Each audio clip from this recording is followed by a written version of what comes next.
Alright, TNA Impact. Let's get down to the business here. I want to say this.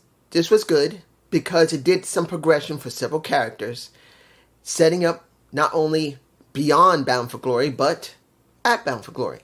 I'm not going to say it's all perfect because it's not, because we still need more work. We still have roughly about a month left before Bound for Glory happens the 26th. So hopefully they will elaborate more on these stories, more on several of the characters.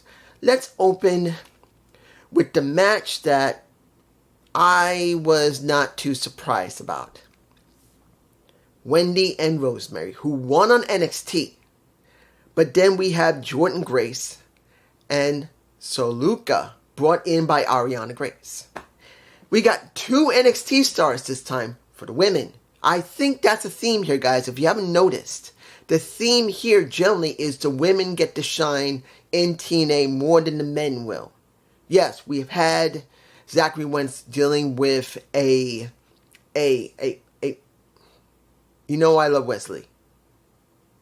No quarter catch crew, okay. But we've been getting more women than we've been getting men. Yes, we did get Riley Osborne, but it's been mostly the women that has been getting more of a shine than the men. But I'm not going to lie here. Look what Rosemary got on NXT TV. 3 singles matches and 1 tag match. She has won the tag match and not 1 singles match on NXT TV. Now, like I've always said, I'm happy for Rosemary because she's finally getting a chance to be seen on WWE TV. She probably never thought she would ever go, and she's got it. But come on. A TNA fan who doesn't notice that Rosemary went on NXT and jobbed not once, not twice, but 3 times and only been allowed to win 1 match in a tag match with Wendy Chu, who I actually like. But still, does that mean Rosemary gets a shine? No. But Rosemary's going to be happy no matter what she's getting. That's Rosemary, the actual woman, her real self, the real woman who plays Rosemary. She's fine with it because she never thought she would ever get it. But as a fan, I'm sorry. I'm not pleased with this. Particularly at what we get in the match. We got an okay match. It was not bad. But what did we get? Soul Snatcher from a Soluka onto Rosemary.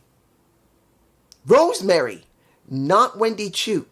Rosemary had to eat that. Not Wendy Chu had to eat that. Because if I'm remembering correctly, it was Rosemary who ate it. That means Rosemary has lost 4 times to NXT stars. 4. 3 times.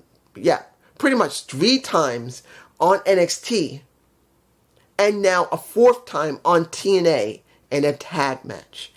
I don't know about you. I don't know about you. I would like to know your thoughts on what's going on with Rosemary, who legitimately is jobbing the majority of the time and only winning to put someone else over. Now, like I said, she won't have a problem with it. And Wendy Chu's an interesting character that can get development from her. But still, what the fuck? Let's move on. Next match, Dorado Kid versus Jonathan Gresham, what the heck am I looking at here? What happened? Am I looking at... They're going back to him having like PTSD from when he was the ink-spitting Jonathan Gresham? Really? Are you trying to tell me that we're going back to that again, where they had a chance to make Jonathan Gresham interesting, but they never went very far with it with Kushida? When Jonathan could not be there, Kushida was decked out in something different.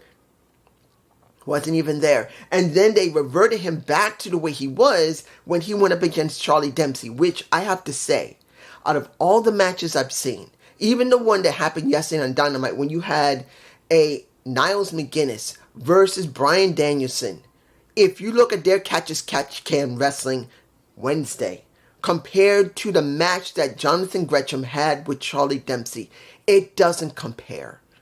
And it wasn't because they're both older wrestlers than Charlie Dempsey and Jonathan Gresham. It just doesn't compare. Charlie Dempsey and Jonathan Gresham were 2 great Catch Can wrestlers who are the best wrestling match, the most technical European wrestling match in America that has been shown in years, that has been on a national, international television show. Flat out. Not Raw, not SmackDown, not AEW, Dynamite, or Collision comes close. I'm sorry. That is the best match that has been shown on television. Period. And I'm like, now they're going to revert him back to also beginning to remember what he went through as the ink spitting Jonathan Gresham. Look, he became more aggressive. Good. They could have done that anyway.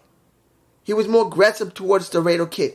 Good. I had no problem with it. But legitimately, seriously, come on. Come on, man. I don't need this. I just want to see him either become more aggressive. Now, if it sparks an aggressive turn at Bound for Glory, fine. If something happens at Bound for Glory because Jonathan Gresham's there and he just flips the script and something changes, it doesn't even have to be him turning to the other Jonathan Gresham spitting ink. Just something switches because of this, I'm fine with it. But it better be something because it'll piss me off. Moving on. We get the ABC and Zachary Wentz versus, what can I say here? Leon Slater, Kushida, and Speedball Mike Bailey. What did it really give us? We got 6 X Division guys, and one of them is the current champion of X Division, and 2 others are currently the tag champions of the tag division, and they were on opposite sides, and they had their match. Nothing. Doesn't lead anywhere other than Leon Slater having that moment with a Speedball Mike Bailey. That who is the current champion right now, and he's telling him, don't feel bad that we lost. Put your head up, put your chest out, and be proud of what you did because you are the future. Which, that would be fine if he was there more often. Now the question will be, is he going to be there more often? He got injured before he was gone, I understand. But now they need to do something with Leon Slater. If they do nothing with him after Bound for Glory, that we don't see him often enough, not just wrestling, but actually developing a character that can actually make him mean something for the roster, having that statement means nothing. Not because I don't like Leon Slater. I think, well, he's in NXT if he was there. I'm just saying, if you look at Leon Slater in NXT, he would be no different than anybody on the roster, just like Devon Evans or anyone else who's a high flyer. I'm not even taking anything from Axiom or Nathan Frazier. I actually like Axiom and Nathan Frazier as champions in the tag division. But legitimately, when you look at Leon Slater here, he means more because they don't have that many new stars on there. And that is the thing that needs to be understood. Moving on. Xia Li, now known as Leon Lee, versus Haley,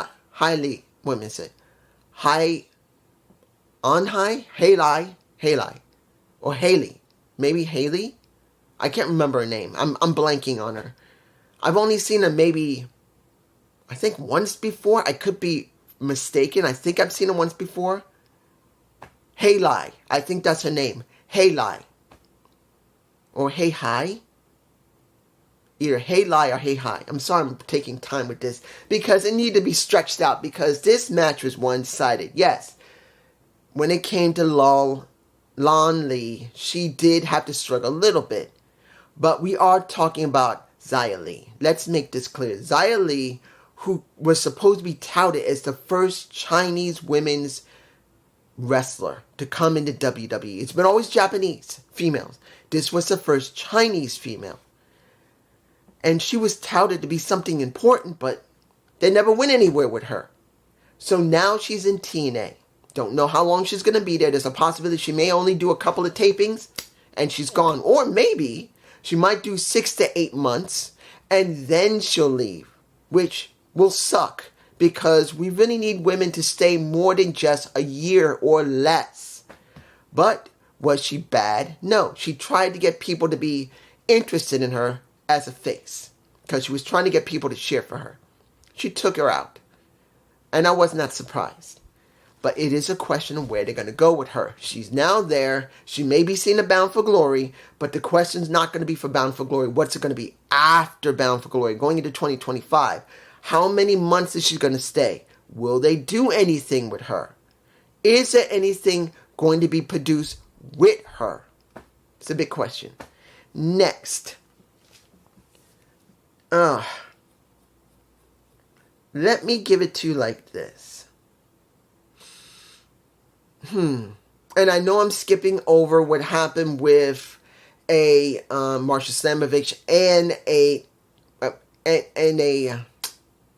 only reason I'm bringing it up, just in case someone asks me, I haven't forgot about anything about Tasha Steelz and Marsha Slamovich. I want to see what they're going to develop, because we still don't know the full story, because remember, Alicia is still out. Well, at least as far as they're going to let her be out from the concussion. So I'm just saying it. Okay. Heather Reckless versus Xia Brookside. And we get let me give it to you like this. You look at Xia Brookside. She decided to come out dressed as a little bit like a cowgirl. No problem, all right. She's cute. She is. She's a pretty girl. She's cute. Then you get the match, which was a big weirdness, because when you look, I know I'm balding. Let's make this clear. I know I'm balding. I'm 53 years old, guys. I have I'm balding on top. But I haven't decided to put extensions in my hair. This is the longest thing I got in my head. This long rat-written thing. But when it came to Heather, her hair, her extensions started popping off her head. Kind of like what happened with, if you looked at in the beginning with Gazelle Shaw, when she started growing her hair out long, she was wearing extensions. Kind of also with Miss Jada Parker, the same type of situation. She was wearing extensions. And we basically got extensions flying everywhere once we got the curvy Ash of Elegance with the concierge, the Iceman, as you will, coming out like I expected him to. It was obvious they were going to come out and watch this. There's nothing wrong with it being predictable. I want to make this clear.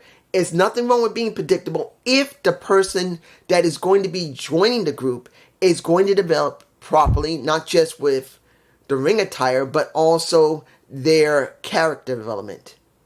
And I want to make this clear that yes, Heather Reckless won. Of course she won. But here's the thing. After it was over, and they addressed the hair. Now, maybe she did that on purpose so it could be used for the bit in the back with Ash. That's also a possibility. So they threw it away. She had blonde and black hair. It just didn't look good. But if that was legitimately done on purpose, which it could have been, unless it wasn't, and they just added that into the bit, it's fine. The question's going to be, how are they going to develop Heather Reckless? How are they going to change her? And I want to make this clear. And I know I'm not going to be popular about this, but I have to say this. I am hoping, this is me, because it's been many months since Ash of Elegance joined the roster. It's been around that, it's been maybe, 4 or 5 months already she's been on the roster.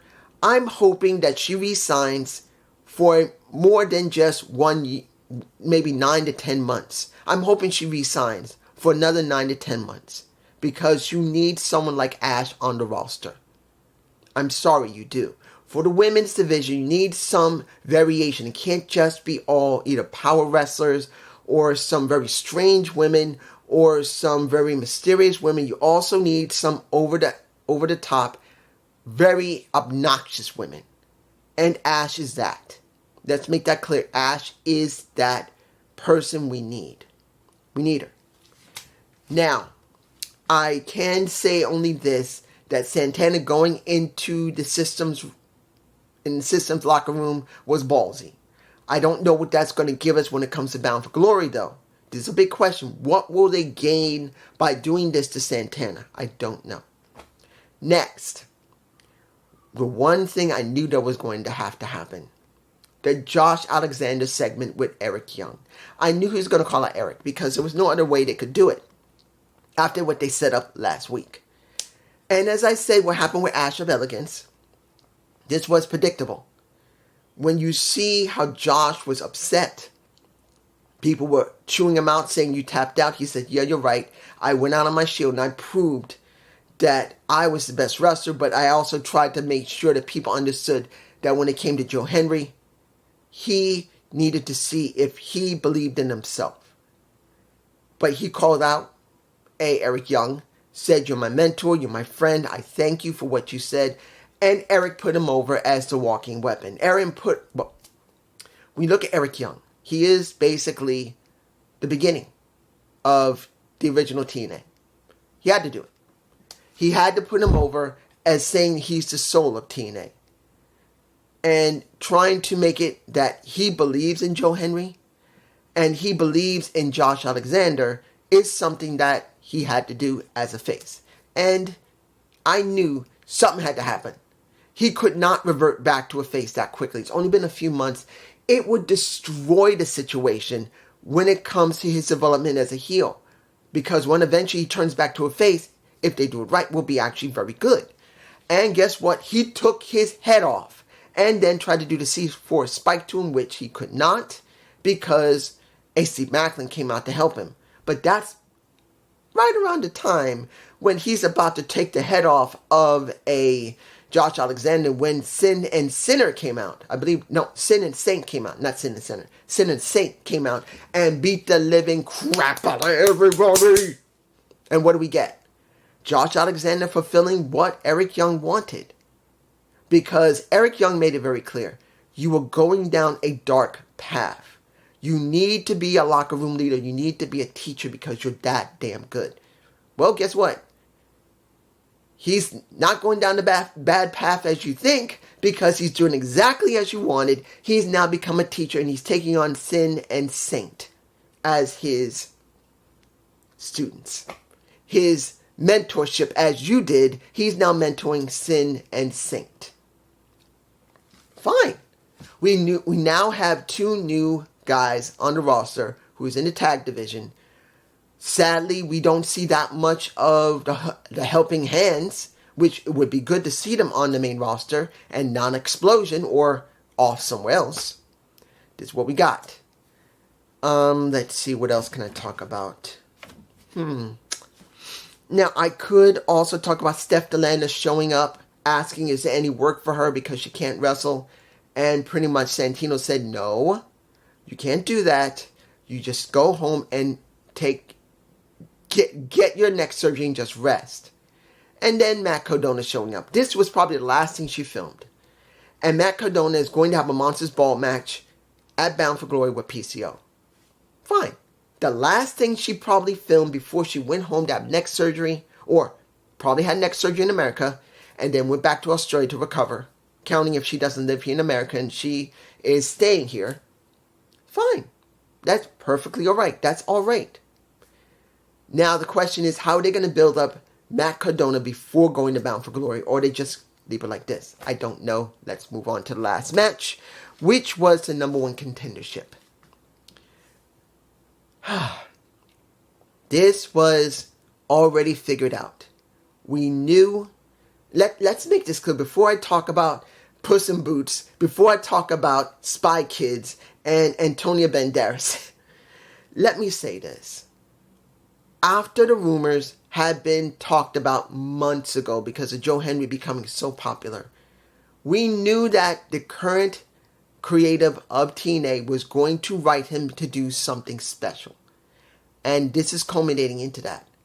All that he's done on TNA, all that he's done on NXT has culminated to this point of his development as a character and as a personality. There is a little difference between a character and personality because at this point, he's not just a wrestling character. He is a personality. He's like almost nearing the point of a celebrity within the wrestling industry. He's not like he's The Rock or John Cena or any of them. I'm not telling he's gone and done movies or nothing like I haven't seen the movie when it comes to Drew McIntyre. And I'm not saying he's not going to make a movie one day, but he has gone from just being a wrestler, from being kind of a celebrity because of his music, and now as one of the people that has been allowed to go to TNA through TNA into WWE's developmental, we get a very popular wrestling personality, not just wrestling star or just pro wrestler. He is going to, if things are done correctly, could explode even beyond what he's doing now. So now, to the match. Number one contendership. Let me make it like this. Was it funny that Joe Henry said, I'm going to introduce you, Kaz. I'm going to introduce you. I'm going to introduce you correctly. Ladies and gentlemen, here is the runner-up in the Antonio was it the runner-up or the winner or runner-up of the Antonio Banderas look-alike contest. Talks about Puss in Boots, talks about Spy Kids, and people started doing the Puss in Boots and Spy Kids. I'm not going to lie. I'm not going to lie. If you look at Kaz a little bit, he does kind of look like Antonio Banderas. I kind of wish he said, you did pretty good in Zorro. Come on, let's make this clear. But Spy Kids and Puss in Boots is your best. I kind of wish he had put him over a little bit like that to the king of TNA. We had the match, which was a good match. And like all the matches before, the camera work was generally alright, except for one audio glitch. That's what happened when it was with Eric Young and Josh Alexander. But other than that, it was generally alright. You could see what's going on in the ring. You still couldn't see the fans because they don't want to show how many people in the arena, no matter if it's packed or not. It's so stupid. But near the end, brass knucks were used, and Kaz wins by knocking him out. But what do we get? We get Nick Nimitz, who was on commentary talking. He said, no, I'm not letting this happen. Shows it to the ref. Another ref comes out, says, it don't make a difference if this was used, you counted him out. He's pinned. No. And while this is going on, Joe Henry was still stunned from the brass knucks. And then we get Santino Marella calling out. Well, he comes out. And he pretty much says, I got two eyes. I got these things in my head. I saw what happened. Restart the match. And Joe Henry wins. This was predicted to happen. It had to happen because of how much Joe Henry is so liked. And I'm not telling you that Joe Henry's a bad pro wrestler. I want to make this clear to anyone who's hearing my voice. Joe Henry's not a bad wrestler. He's fine.